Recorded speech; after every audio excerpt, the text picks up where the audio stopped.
নমস্কার, আমি দুলাল মজুমদার বলছি। আজকে আমাদের রাজ্যের প্রাক্তন মুখ্যমন্ত্রী মাননীয় বুদ্ধদেব ভট্টাচার্য সম্বন্ধে কয়েকটি কথা বলবো।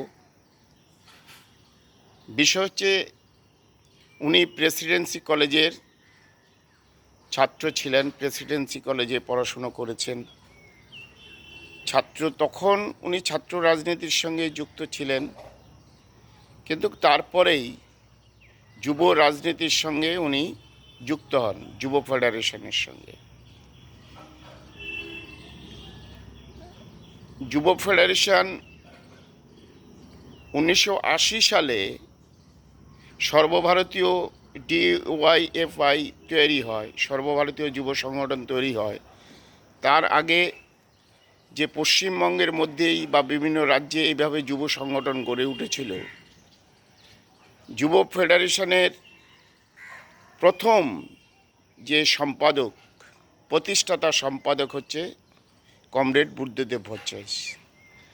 তখনকার সময়ে যুব আন্দোলনের কথা বলতে গেলে আরেকজনের কথা উঠে আসে, অনেকে হয়তো জানেনও না। সেটা হচ্ছে দীনেশ মজুমদার, কমরেড দীনেশ দা। উনি যেমন ছাত্র আন্দোলনের নেতৃত্ব দিয়েছেন, নেতৃত্ব দেওয়ার পর তারপরে উনি যুব আন্দোলনের সঙ্গে উনি যুক্ত হন।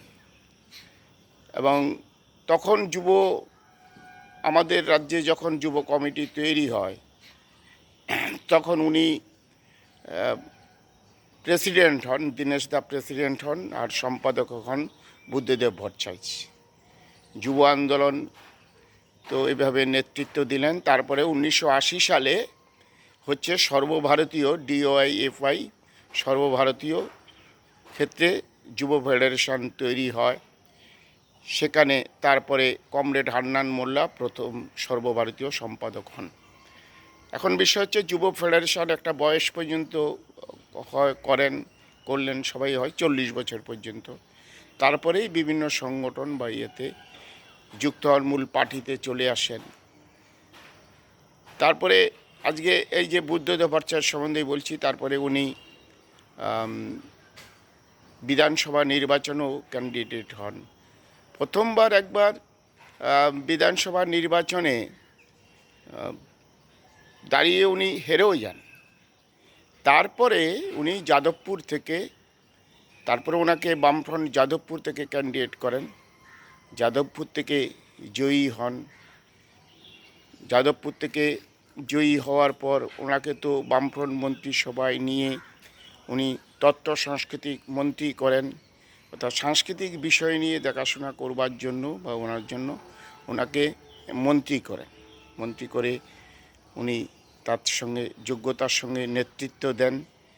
তখন তো মুখ্যমন্ত্রী জ্যোতি বসু, অন্যান্যরা প্রাচীন মানে বয়স্ক যারা অন্যান্যরা আছেন তার সঙ্গে ওনাকে, বা সুভাষদাও ছিলেন, সুভাষদাও ছাত্র রাজনীতি থেকে উঠে আসার পর ওনাকে মন্ত্রিত্ব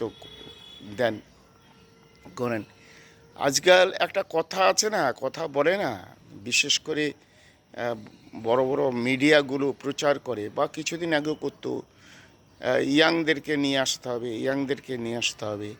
তখনও কিন্তু এটা ছিল, তখনও ছিল বয়স্ক বা অভিজ্ঞ সম্পন্ন কমরেডের সঙ্গে নূতন কমরেডদের যে তুলে আনা, তখনও এটা ছিল, তখনও ছিল। তার জন্যেই ওই ছাত্র রাজনীতি বা যুব রাজনীতি ছাড়ার পরেই বিভিন্ন সংগঠনের দায়িত্ব দেওয়া, বা হচ্ছে আপনার মন্ত্রিত্বে বিধানসভায় ক্যান্ডিডেট করে মন্ত্রিত্ব দেওয়া, এসব ছিল, করেছেন। যেমন বুদ্ধদেব ভট্টাচার্য করেছেন, সুভাষ দাকে করেছেন, সুভাষ চক্রবর্তী করেছেন।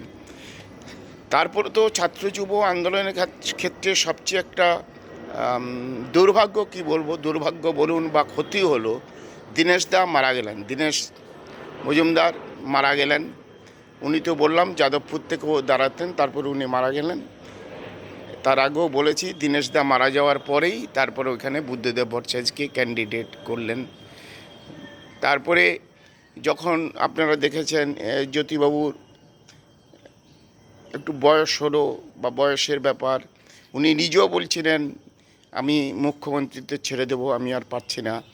তারপরে পার্টির কেন্দ্রীয় কমিটিতে আলোচনা করে ঠিক করে জ্যোতিবাবুরই একটু মানে কাজের ভারটা কমিয়ে দেওয়ার জন্য তখন ওনাকে করলেন, জ্যোতিবাবুকে মুখ্যমন্ত্রী রেখে বুদ্ধদেব ভট্টাচার্যকে উপমুখ্যমন্ত্রী করলেন। এবং তখনও বামফ্রন্টের যারা শরিকরা ছিল তারাও চাইছিলেন না যে জ্যোতিবাবু এখন এই রেজিগনেশন দিয়ে বা ইয়ে করে চলে যাক, সেটা চাইছিলেন না, আরও কিছুদিন থাকুক। যাই হোক, এইবার বুদ্ধদেব ভট্টাচার্য তো কিছুদিন উপমুখ্যমন্ত্রী থাকলেন। আবার ওনাকে আরেকটা দায়িত্ব দেওয়া হলো, স্বরাষ্ট্রমন্ত্রীর দায়িত্ব দেওয়া হলো। স্বরাষ্ট্রমন্ত্রীর বিষয়টাও দেখতেন। এই সময়ই তো 2000 পর বা তারপরে 2006 সালে 2000 সালে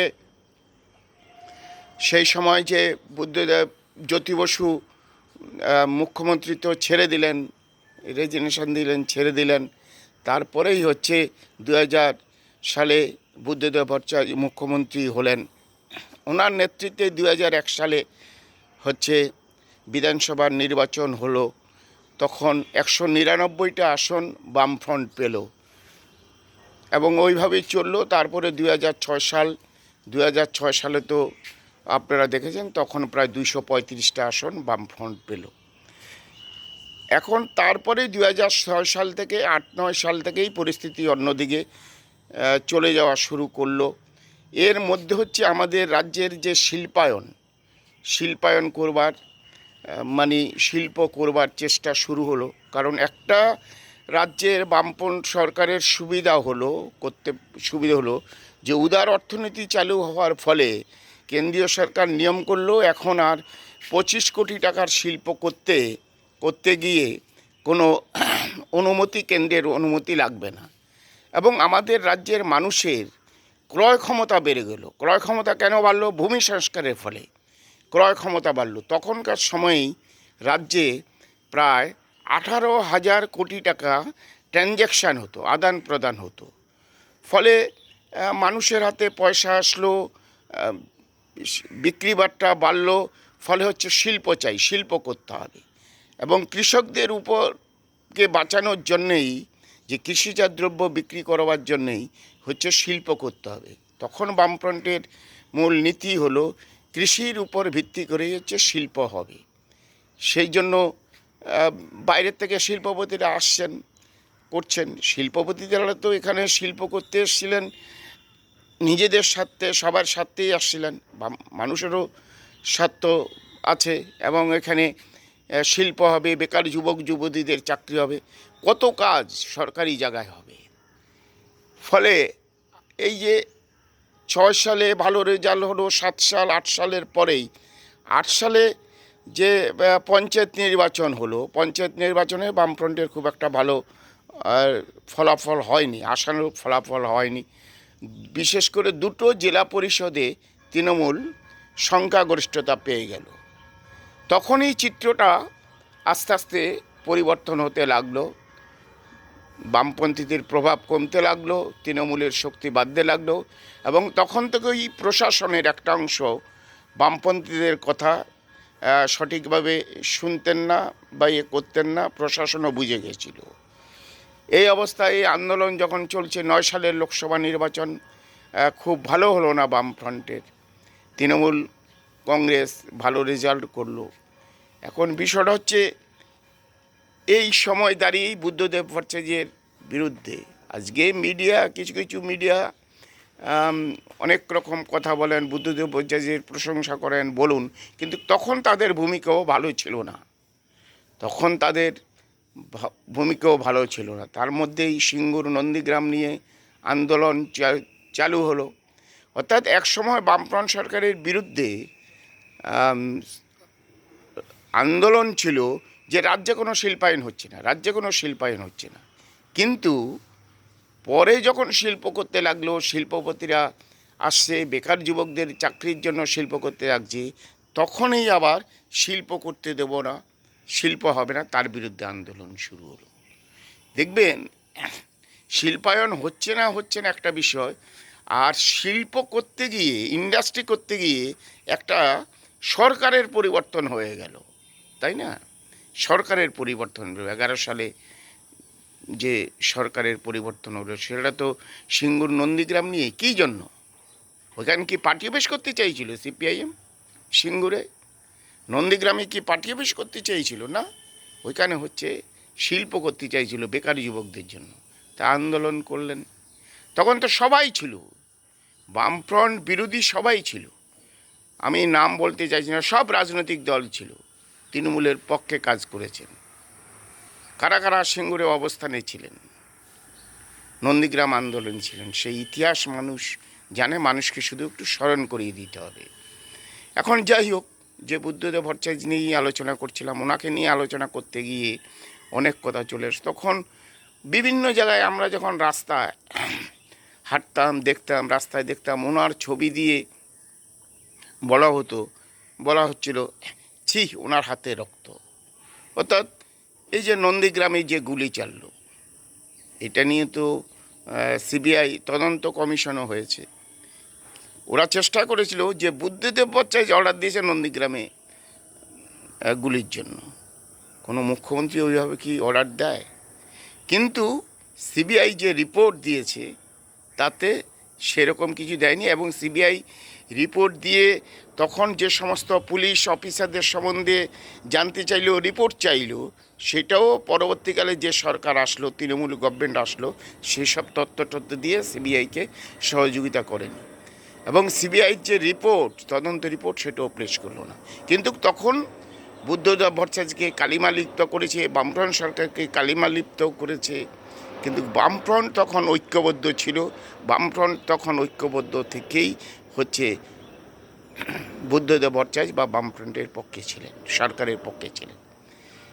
এখন তারপরেই উনি যখন মন্ত্রিসভায় এই 11 সালে বামফ্রন্ট চলে গেল, তৃণমূল সরকার গঠন করলো, এইবারই সরকার গঠনের সময় আবার বুদ্ধদেব ভট্টাচার্যের আলোচনা উঠে আসছে। স্বাভাবিক নিয়মেই উনি কনস্টিটিউশন অনুযায়ী, ভারতবর্ষের কনস্টিটিউশন অনুযায়ী সঠিক সময়ে দেখছেন বামফ্রন্ট আবার ফিরে আসছে না, মেজরিটি পাচ্ছে না, উনি রেজিগনেশন দিলেন, যেটা করতে হয় সেটা করলেন, ভারতবর্ষের এইটাই নিয়ম। আচ্ছা, যাই করলেন। তারপরে তো উনি বামফ্রন্টের বিভিন্ন সভায় বা 16 সাল পর্যন্ত উনি অ্যাক্টিভ ছিলেন, বিভিন্ন মিটিংও যেতেন, যদিও মিটিংয়ে যাওয়ার সংখ্যাটা কমিয়ে দিয়েছিলেন। ওনার যে শ্বাসকষ্ট বলুন, এই রোগ তো ছিলই, তারপরে উনি একটু এর মধ্যে ব্যক্তিগতভাবে বলতে গেলে বিড়ি সিগারেটও খেতেন। সাধারণত শ্বাসকষ্ট রোগীদের বিড়ি সিগারেট ধোয়া একটু সমস্যা তৈরি করে, সেটা সবসময় হয়তো মানতেন না, করতেন না, অনেক সতর্ক হয়ে অনেক কিছু থাকতে হয়, সেটা করতেন না, করা যায় না, ফলে তো করতেন। তার পরবর্তীকালে তো এমনই হলো যে উনি পার্টি চাইলেও, বামফ্রন্ট চাইলেও বিভিন্ন সভায় টভায় যেতে পারতেন না। তারপরে তো আপনারা জানেন উনি মৃত্যুর আগেও 7 বছর প্রায় বাড়িতেই ওইভাবে অসুস্থ অবস্থায় ছিলেন, সবাই ছিলেন, হয়তো বাড়িতে তখন সব ছবি আসেনি, কিন্তু অসুস্থ অবস্থায় বাড়িতে ছিলেন, বাইরে বেরোতে পারতেন না, এমনকি পার্টি অফিসেও আসতে পারতেন না, এই অবস্থায় ছিলেন। কিন্তু মনে একটা দুঃখ, মনে একটা যন্ত্রণা নিয়ে ওনার ছিল। তারপরে তো উনি জানেন যে উনি মানুষের যা হয় অসুস্থ অবস্থায়, এরকম শ্বাসকষ্ট, এরকম রুগী, এই অবস্থায় উনি মারা গেলেন। কিন্তু একটা যন্ত্রণা নিয়ে গেলেন যে এই ব্যবস্থার মধ্যেও সমস্ত বেকার যুবতীদের চাকরি দেওয়া যাবে না, করা যাবে না, যদিও এই ব্যবস্থার মধ্যে মানুষকে কতটুকু রিলিফ দেওয়া যায় তার চেষ্টা করেছিলেন। অর্থাৎ ছাত্র যুবদের, বেকার যুবতীদের কত চাকরি দেওয়া যায়। আমি মাঝখানেই বলেছিলাম চাকরি তো সবার সরকারি প্রতিষ্ঠানে হবে না, তবুও শিল্প করে দেওয়ার চেষ্টা করেছিলেন। সে সময় নিয়মিত স্কুল সার্ভিস কমিশনের পরীক্ষা হতো, হাজার হাজার ছেলে মেয়ে চাকরি পেয়েছেন, করেছেন। এখন তো এটা বন্ধ, আবার দেখি এই সরকার চালু করে কিনা, চেষ্টা করেছেন। যাই হোক, কিন্তু ওনার যে স্বপ্ন ছিল, বামফ্রন্টের যে স্বপ্ন ছিল, সেটা সফল হয়নি, করতে পারেননি। এই তৃণমূলের জন্যই করেননি। এবং আজকে কিছু কিছু দল ভালো ভালো কথা বলছেন, কিন্তু তারাও ওর সঙ্গে ছিল। এবং তখন এই যে শিল্পায়ন নিয়ে যে আন্দোলন হচ্ছে, বিভিন্ন জায়গায় করছে, কিষাণজি বলুন, বা তখন নকশালদের একটা অংশের ভূমিকাও খারাপ ছিল। কিষাণজিকে সঙ্গে নিয়ে যে আমাদের মেদিনীপুরের যে এখন দুটো জেলা হয়েছে, দুটো জেলা বলুন বা পুরুলিয়া, বিভিন্ন জেলায় যেভাবে সিপিআইএম পার্টি বা বামপন্থীদের উপর আক্রমণ করেছেন, তাতে করে আরও ক্ষতি হয়েছে। ফলে সামগ্রিকভাবে কমরেড বুদ্ধদেব ভট্টাচার্যের যদি আলোচনা করতে যাই, তাহলে এই সামগ্রিক শিল্পায়ন, তা নিয়ে আক্রমণ, এই সব কিছু বলে আসে। এখন আজকে বিভিন্ন মিডিয়াগুলো বলেন, বা আমরা সবাই বলি বুদ্ধদেব ভট্টাচার্য সৎ ছিলেন, অমুক ছিলেন। এটাই তো স্বাভাবিক। সৎ থাকাটাই কমিউনিস্ট পার্টির মুখ্যমন্ত্রীদের থাকা হচ্ছে স্বাভাবিক। আমাদের দেশের 3টে রাজ্যে স্বাধীনতার পর থেকে 9 জন মুখ্যমন্ত্রী হয়েছেন, ত্রিপুরা, কেরল এবং আমাদের পশ্চিমবাংলায়। এই 9 জন মুখ্যমন্ত্রী মধ্যে 1 জন সৎ ছিলেন আর 8 জন অসৎ ছিলেন না। এটা প্রচার করছে, এমন একটা প্রচার করছে যাতে হচ্ছে বামপন্থীদের কালিমালিপ্ত করা যায়। নৃপেন চক্রবর্তী খারাপ ছিলেন, বা আমাদের ইএমএস নাবুদিবাদ খারাপ ছিলেন। ফলে হচ্ছে 9 জনেই সৎ ছিলেন। গোলাপের যখন সুগন্ধ বেরোবে, বামপন্থীরও সৎ থাকবে, সেই রকমই ছিলেন। সেইভাবেই থেকেই বামপন্থীরা কাজকর্ম করেন। আজকে যারা বামপন্থী, তারা একটা বা সিপিআইএম করেন, বামপন্থী আন্দোলন করেন, পশ্চিমবাংলায় তো একটা কথা গর্বের সঙ্গে বলতে পারেন যে 34 বছর একজন মন্ত্রীও জেলে যায়নি, 34 বছর একজন পঞ্চায়েত সদস্য দুর্নীতির দায়ে জেলে যায়নি। এবং 15 বছর একটা বিরোধী দলের সরকার ছিল, ফাইল টাইল কাগজপত্র খুলে টুলে তো ঢুকাতে পারতেন। 9 সালে 10 সালে তো বলেছিলেন আমাদের প্রাক্তন মুখ্যমন্ত্রী মমতা ব্যানার্জি যে অনেক ফাইল আছে, ফাইল খুলব। 15 বছরে কোনো ফাইল খুললেন না। অবশ্য গৌতম দেবের বিরুদ্ধে কিছু কমিশন করেছিলেন, সরকারি পয়সা টয়সা খরচা করেছিলেন, কিছুই করতে পারেননি। যাই হোক, বুদ্ধদেব ভট্টাচার্যকে নিয়ে আলোচনা করতে গিয়ে প্রাসঙ্গিক অনেক কিছু বিষয় চলে আসলো, এবং এই কয়টি কথাও চলে আসলো এবং বলতেই হবে। সেই জন্য আমি আমার এই বিষয়ে বক্তব্যকে বেশি দীর্ঘায়িত না করে, বক্তব্যকে যদি দীর্ঘায়িতকারী আরও অনেক সময় চলে আসে, আমি এইটুকু বলেই আমি আজকের ভিডিও এখানে সমাপ্ত করলাম।